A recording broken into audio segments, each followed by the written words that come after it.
Hello बच्चों, आज से हम हमारी फिजिक्स का चैप्टर नंबर 4 स्टार्ट करने वाले हैं। पिछली वीडियोस में हमने हमारे चैप्टर 3 कर लिए हैं।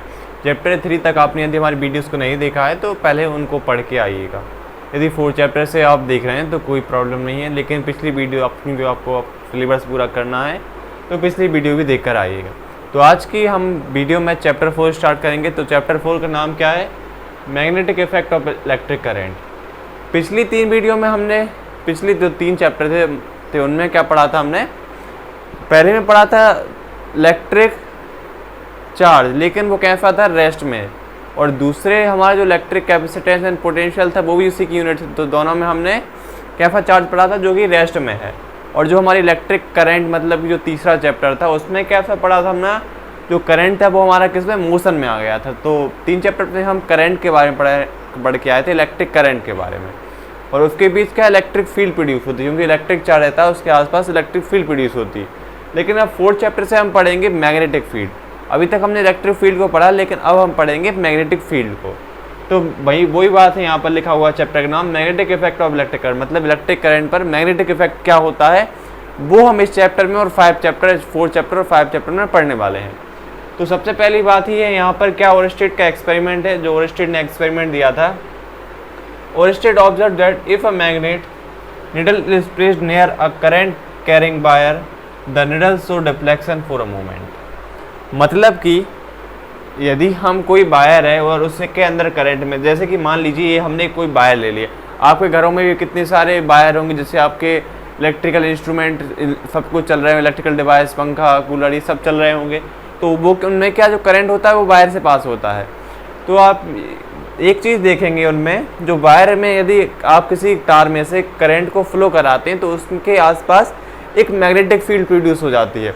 मतलब उसके आसपास एक मैग्नेटिक फील्ड, जैसे कि आप मैग्नेट नहीं देखते कि 2 मैग्नेट को यदि आप पास लाएंगे, 2 मैग्नेट को यदि आप पास लाए, यदि आप 2 मैग्नेट को पास लाए तो वो या तो अट्रैक्ट होंगी या रिपेल होंगी। ऐसे ही हमारे जो वायर है यदि उसके अंदर हम करंट को फ्लो कराएंगे तो उसके अंदर भी क्या हमारी मैग्नेटिक फील्ड प्रोड्यूस हो जाती है। तो यही हमारा ओरस्टेड ने कहा था कि यदि हम किसी वायर के अंदर से कोई करंट फ्लो कराएंगे तो उसके अंदर एक मैग्नेटिक फील्ड प्रोड्यूस हो जाएगी। और मैग्नेटिक प्रोड्यूस कैसे होती है, क्यों होती है, वो सब हम देखने वाले हैं। लेकिन हमारे ओरस्टेड ने क्या कहा था कि यदि किसी वायर के अंदर हम कोई करंट फ्लो कराएंगे तो उसके आसपास एक मैग्नेटिक फील्ड प्रोड्यूस हो जाएगी। तो अब हम करते हैं उसने कहा, क्यों कहा और ऐसा क्या होता है। तो इफ हम देखिए, if a current is flowing from south to north, this deflection is observe is over best according to Ampere's swimming rule। तो Ampere's swimming rule को हम अभी बाद में देखेंगे इसके बाद, लेकिन अभी हम समझते हैं। देखिए, मान लीजिए हमने कोई बैटरी ले ली, मतलब पोटेंशियल दे दी, और किसी वायर से हमने करंट फ्लो कराया। तो करंट फ्लो आप जानते हैं कहाँ से? ऐसा जाएगा, इस तरह से, और इस तरह से हमारा करंट जा रहा है। तो करंट की डायरेक्शन यदि साउथ टू नॉर्थ है तो जो हमारा जो डिफ्लेक्शन की बात यहाँ पर कही जा रही थी ओरस्टेड में, वो कहाँ शो करेगा, ये बात समझने की। यदि यहाँ पर हमारा जो करंट है वो साउथ टू नॉर्थ जा रहा है, हम लेते हैं डायरेक्शन कौन सी? साउथ टू नॉर्थ हमारी डायरेक्शन लेते हैं। तो डिफ्लेक्शन कहाँ पर हमें ये हमारा पता चलेगी। तो डिफ्लेक्शन हमेशा आप याद रखिएगा, यदि हमारा करंट साउथ टू नॉर्थ जा रहा है तो डिफ्लेक्शन हमेशा हमें कहाँ मिलेगी? वेस्ट में मिलेगी। मतलब कि यदि ये साउथ टू नॉर्थ है तो हम डिफ्लेक्शन हमें कहाँ मिलेगी? इस तरफ मिलेगी, इस तरफ मिलेगी। ये हमारी वेस्ट हो गई, मतलब कि साउथ नॉर्थ वेस्ट हो गई। तो यदि हमारा करंट साउथ टू नॉर्थ जा रहा है तो हमें डिफ्लेक्शन हमेशा वेस्ट की तरफ मिलेगी।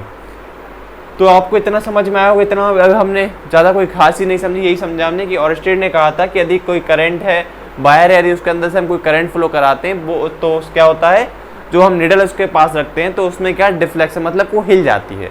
कुल मिला के बात ये, वो उसमें मूवमेंट चालू हो जाता है। तो ऐसा क्यों होता है? क्योंकि जो वायर होता है उसमें इलेक्ट्रॉन फ्लो होते हैं और उसके आसपास एक मैग्नेटिक फील्ड प्रोड्यूस हो जाती है। जैसा यहाँ पर हुआ था कि साउथ टू नॉर्थ हमारा करंट जा रहा था और जो डायरेक्शन होगी डिफ्लेक्शन की वो वेस्ट की होगी। मतलब कुल मिला के बात ये, साउथ टू नॉर्थ रखेंगे। यदि मान लीजिए मैंने यहाँ पर कोई निडल रखी तो वो इस तरफ घूम जाएगी, मतलब उसकी जो डायरेक्शन होगी वो इस तरफ हो जाएगी। जैसे यहाँ पर बना हुआ है इस तरफ इसकी डायरेक्शन हो जाएगी। यही बात यहाँ पर कही गई थी। और अब है हमारा एम्पेयर्स स्विमिंग रूल। अब आपको पूरा क्लियर हो जाएगा कि हम एम्पेयर्स स्विमिंग रूल को समझेंगे तो आपको क्लियर हो जाएगा कि जो हम बेस्ट लेंगे कैसे। मतलब कि इसका कोई नियम होता है। अभी तो सिंपल एक सर्किट बनी हुई थी, अब कॉम्प्लेक्स सर्किट जब आएंगी तो हम लोग कैसे सॉल्व करेंगे। तो इतना आपको समझ में आया होगा।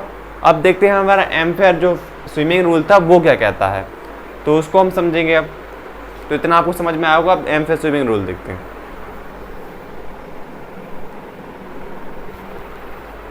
चलिए बच्चों, हम बात कर लेते हैं एम्पेयर स्विमिंग रूल की, जो बार बार वहाँ पर आ रहा था कि डिफ्लेक्शन हो तो रही है लेकिन किस डायरेक्शन में हो रही है, वेस्ट में हो रही है, और वो डायरेक्शन कहाँ पर हमको लेनी है, वो कैसे लेनी है, वो समझ लेते हैं।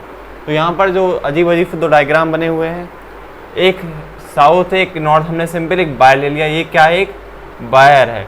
वैसे एम्पेयर स्विमिंग रूल ये कहता है कि यदि आप स्विमिंग पूल में तैर रहे हैं तो लेफ्ट हैंड राइट हैंड वाला यहाँ पर एक कोई फॉर्मूला होता है, वो हम समझेंगे क्या होता है। देखिए यहाँ हमने एक वायर ले ली, मान लीजिए, और वायर ले ली, ये कहाँ, इससे करंट क्या साउथ से नॉर्थ है, मतलब जो करंट की डायरेक्शन है इसमें ये है।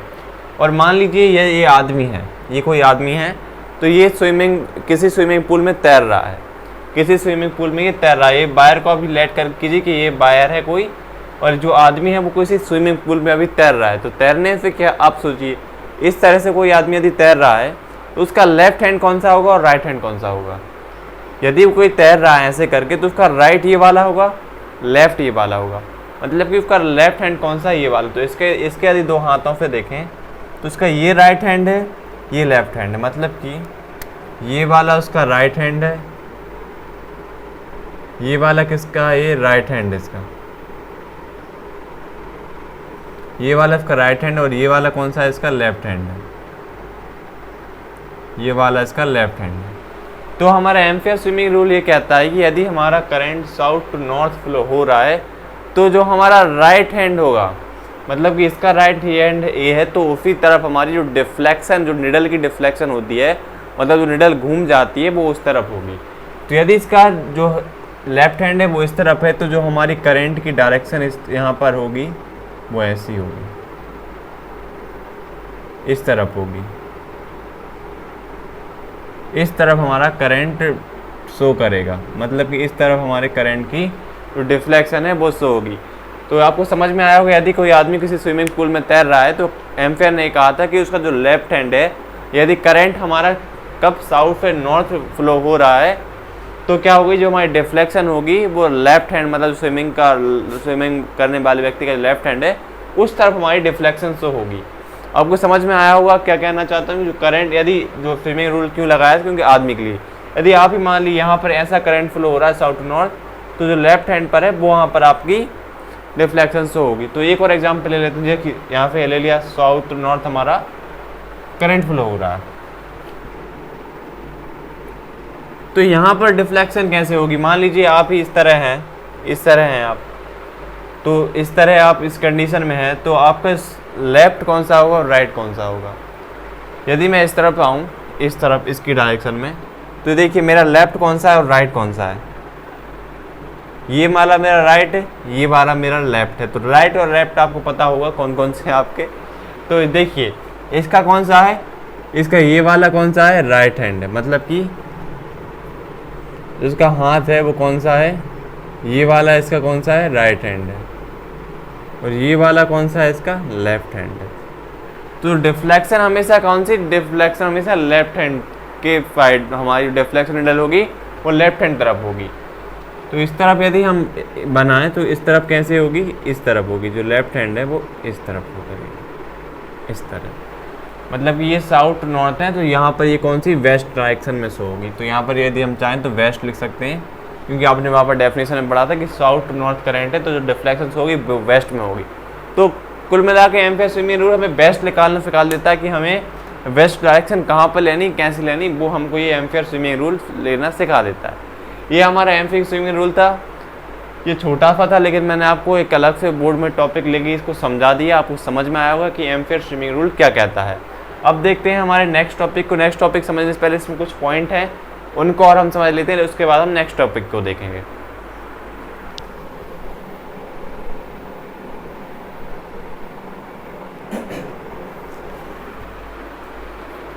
हेलो बच्चों, 2 पॉइंट और देख लेते हैं। इसके ऑब्जेक्टिव में क्वेश्चन पूछे जाते हैं, मतलब 1 नंबर का जो क्वेश्चन होता है एमपी बोर्ड में भी और अदर बोर्ड्स में भी ये पूछे जाते हैं 1 नंबर में, लेकिन ये क्वेश्चन हमेशा पूछे जाते हैं।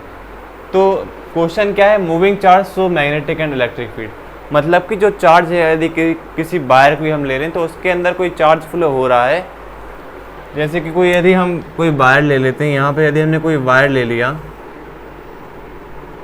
इलेक्ट्रॉन फ्लो हो रहा है उसमें से, तो ये क्या है हमारा, इसके मतलब कि ये मैग्नेटिक फील्ड भी होगी इसके पास अपनी, और इसके पास अपनी एक इलेक्ट्रिक फील्ड भी होगी। मतलब जो मूविंग चार्ज होते हैं कुल मिला के बात ये, उनके पास अपनी मूविंग मतलब मैग्नेटिक फील्ड भी होती है और दूसरी अपनी इलेक्ट्रिक फील्ड भी होती है।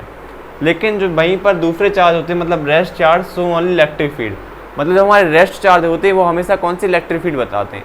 अब 1 चैप्टर में पढ़ के भी आए होंगे, जो plus Q minus Q charge लेते उनके आसपास हम ये लाइन बना देते थे, ये इलेक्ट्रिक फील्ड होती थी। तो ये कैसा चार्ज होते थे, हमेशा रेस्ट में होते, तो इनके पास कौन सी फील्ड होती है, हमेशा एक ही फील्ड होती है, कौन सी होती है, इलेक्ट्रिक फील्ड होती है। और जो हमारे मूविंग चार्ज होते हैं तो उनके पास दोनों फील्ड होती हैं, पहली होती है मैग्नेटिक, दूसरी होती है इलेक्ट्रिक फील्ड। और अब आप सोच रहे होंगे मैग्नेटिक फील्ड आखिर में होती कैसी है, तो इनमें क्या है, इनमें कॉन्सेंट्रिक सर्कल बनते हैं, मतलब कि कॉन्सेंट्रिक सर्कल आपको पता हुआ कैसे होते हैं, सिंपल एक सर्कल ले लिया, दूसरा सर्कल ले लिया, और ऐसे आप सोवन सर्कल बना सकते हैं। लेकिन इन पर होता क्या है, इनका जो सेंटर पॉइंट होता है वो हमेशा एक ही होता है। तो यदि हम कोई, मान लीजिए ये कोई वायर है मेरे हाथ में, तो इस पर जो हमारे जो सर्कल बनेंगे वो कैसे बनेंगे, यहाँ पर तो लेकिन बनाना पॉसिबल नहीं है, लेकिन यहाँ से आपको समझ में आएगा कि मैग्नेटिक फील्ड बनती कैसे है। तो इसके आसपास सर्कल बन जाएगा, इसके आसपास ये कोई वायर है तो इसके आसपास सर्कल बन जाएगा, इस तरह इस तरह इस तरह से सर्कल बन जाएंगे।